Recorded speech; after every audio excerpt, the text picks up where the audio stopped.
मेरी सहयोगी रीमा भी मेरे साथ मौजूद है। रीमा हमें ग्राफिक्स के जरिए और कुछ खास फैक्ट्स के जरिए बताएंगी कि किस तरह की ये पूरी स्थिति यहाँ दिखाई दे रही है। Over to you Reema.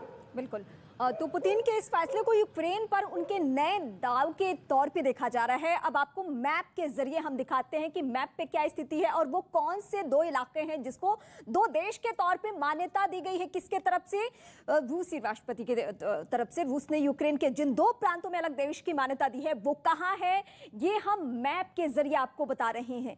Luhansk और डोनेस्क, ये वो दो जगह जहां दो देश के तौर पे इसको मान्यता दे दी गई। और व्लादिमीर पुतिन ने और क्या कदम उठाए हैं? अब इन इलाकों में रूसी सेना की तैनाती कर दी जा रही है। यानी यूएन में एक तरफ आपात बैठक और आपात बैठक के अलावा और क्या स्थिति बन रही है ये हम आपको मैप के जरिए बता रहे हैं। और रूस के कदम पीछे नहीं हट रहे। अब जो हालात है आप बिल्कुल नहीं कह सकते हैं कि अब युद्ध नहीं होगा।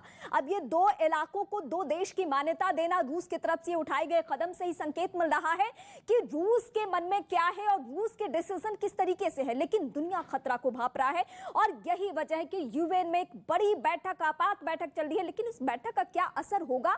क्या रूसी राष्ट्रपति क्या कदम पीछे हटाएंगे? क्योंकि जिस तरीके से एक के बाद एक उनकी स्टेटमेंट्स आ रहे हैं उसके बाद तो लगता नहीं है। यानी युद्ध के हालात में ये दोनों देश जा चुके हैं।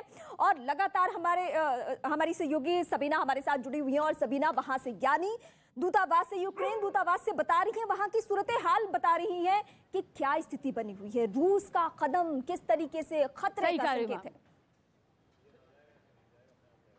ये एक खतरे का भी संकेत है। महायुद्ध की तरफ एक कदम और बढ़ गया है।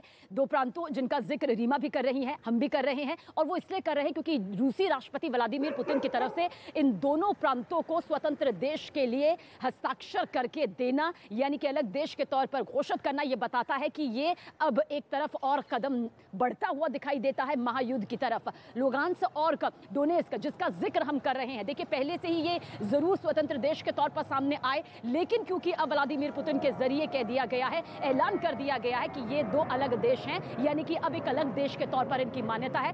ये यूक्रेन को कहीं ना कहीं फिक्रमंद तो करता ही करता है। क्या कुछ यूक्रेन के राष्ट्रपति के जरिए यहां पर कहा गया है। ज़ेलेंस्की लगातार यहां पर अपनी बात सामने रख रहे हैं। वो